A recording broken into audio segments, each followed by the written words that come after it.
Alat kira-kira komputer dengan judul penerapan metode transfer learning untuk deteksi dini penyakit cacar monyet menggunakan arsitektur DesNet 201.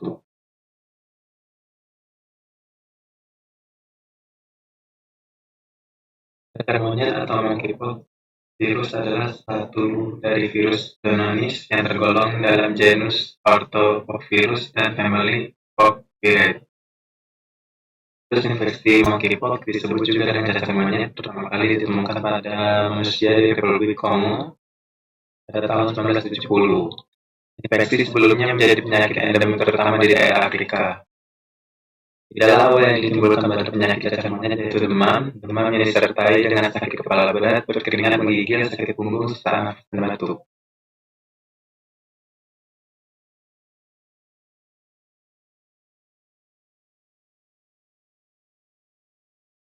Penelitian klasifikasi cacar monyet menggunakan algoritma support vector machine atau SVM yang mempunyai akurasi sebesar 65%.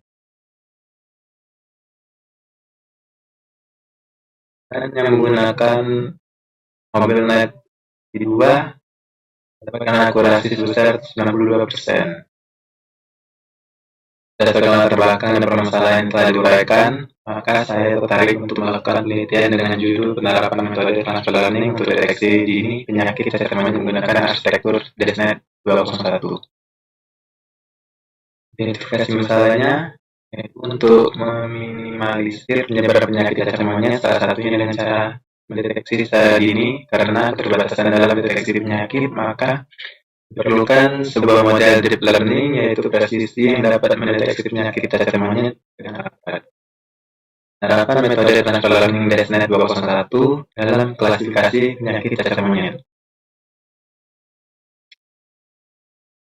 Satu masalahnya yaitu tidak menyimpang dari tujuan yang ingin dicapai, maka saya membataskan masalah sebagai berikut, yaitu metode transfer learning menggunakan arsitektur DesNet 201 hanya mengklasifikasi penyakit cacar monyet dan menggunakan pemrograman menggunakan bahasa Python, menggunakan library TensorFlow dan Keras, pengujian sistem menggunakan Confusion Metric.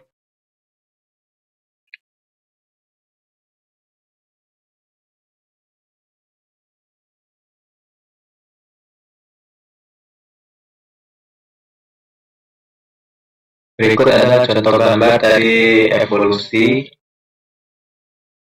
dari penyakit cacar monyet.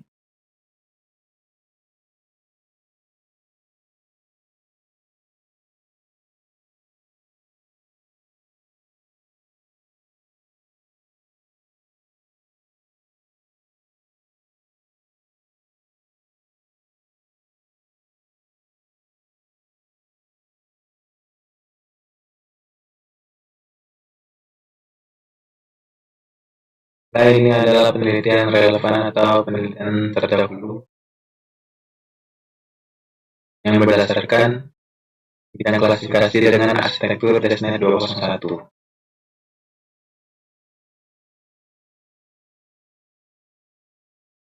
Adalah kerangka berpikir saya, yaitu mengacu pada metode perancang sistem menggunakan framework AI Lifecycle,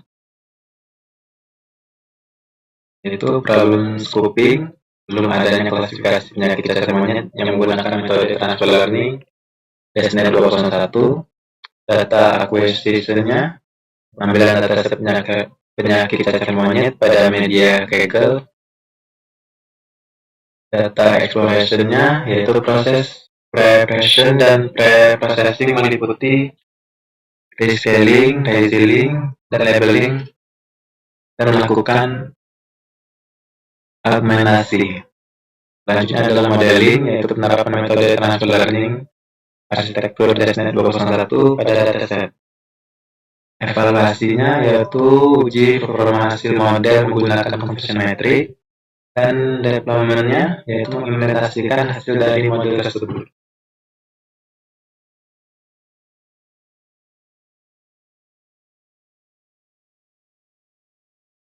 Ya, metode pengembangan sistem saya menggunakan framework AI Lifecycle.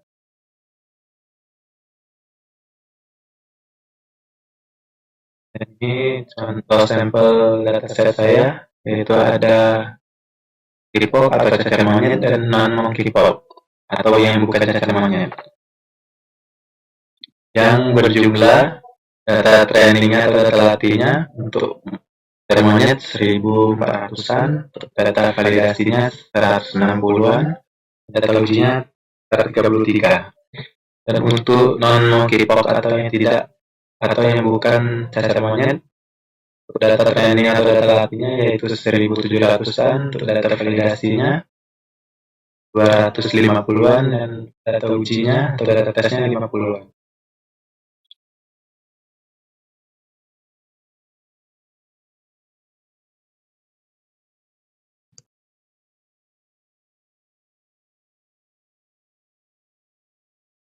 Adalah link dataset atau situs saya yang mengambil dataset dari website Kaggle.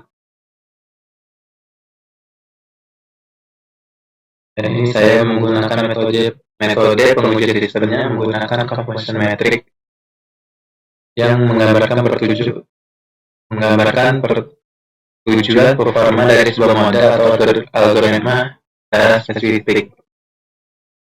Seperti yang terlihat yaitu pengujiannya yaitu ada true negatif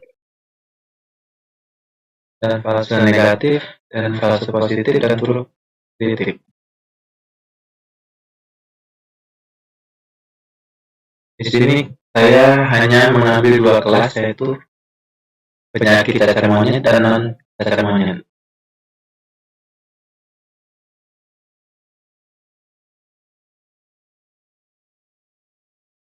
Ini adalah kerja saya, sistem saya,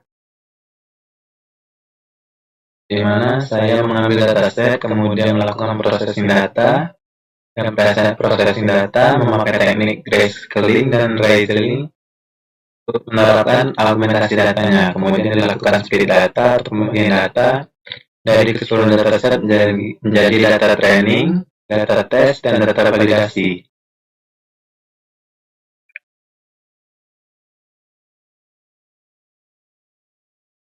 Kemudian dilakukan proses pelatihan menggunakan arsitektur Desk Network 01. Setelah model mencapai good fitting, maka dilakukan pengujian menggunakan data testing. Ini dilanjutkan melakukan evaluasi model menggunakan uji performasi dan hasil performanya.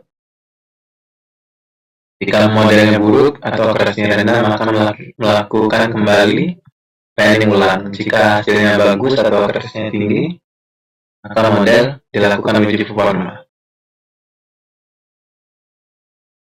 Ini adalah kerja sistem saya.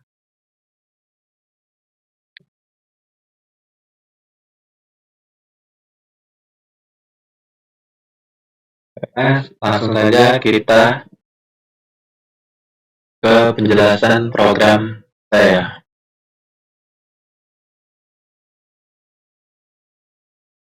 Di sini saya mengimport library yang diperlukan, yaitu ada TensorFlow dan Keras, dan bagian-bagiannya seperti NumPy, Matplotlib, Pandas. Ini saya akan set parameternya.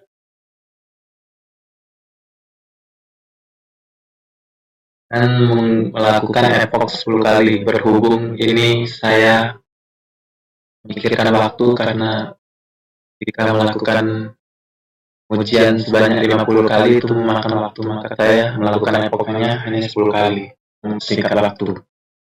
Ini saya menggunakan Google Drive untuk menyimpan dataset saya yang sudah tersimpan di Google Drive saya.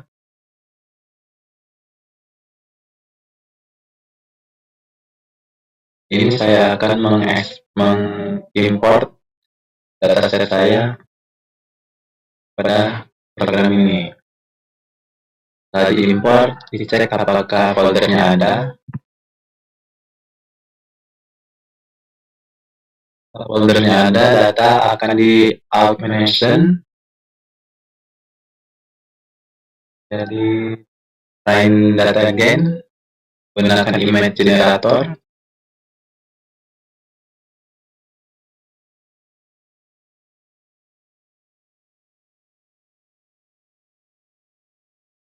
Kemudian ini melakukan loading model arsitektur DSNet 201.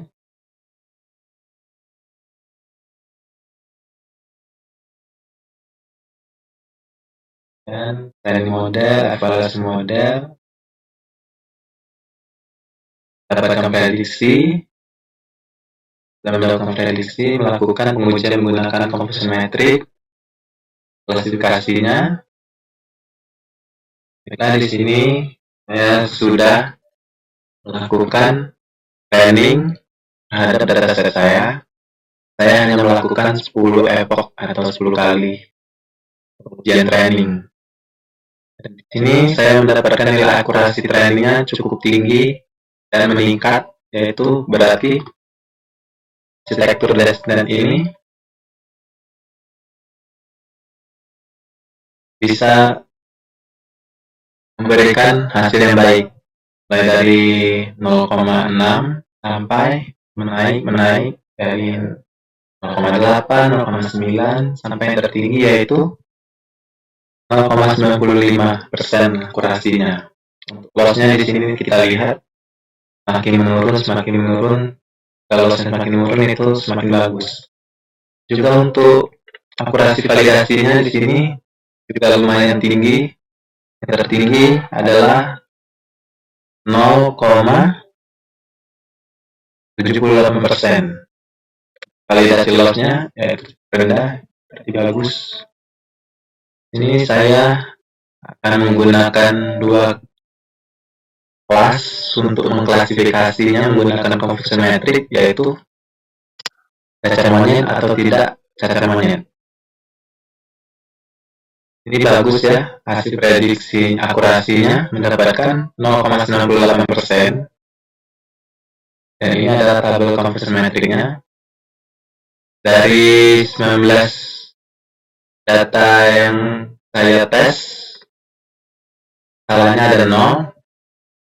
Yang untuk bukan non cacar monyet. Dan untuk cacar monyetnya, dari 25 data tesnya, yaitu salahnya cuma 1, cukup tinggi.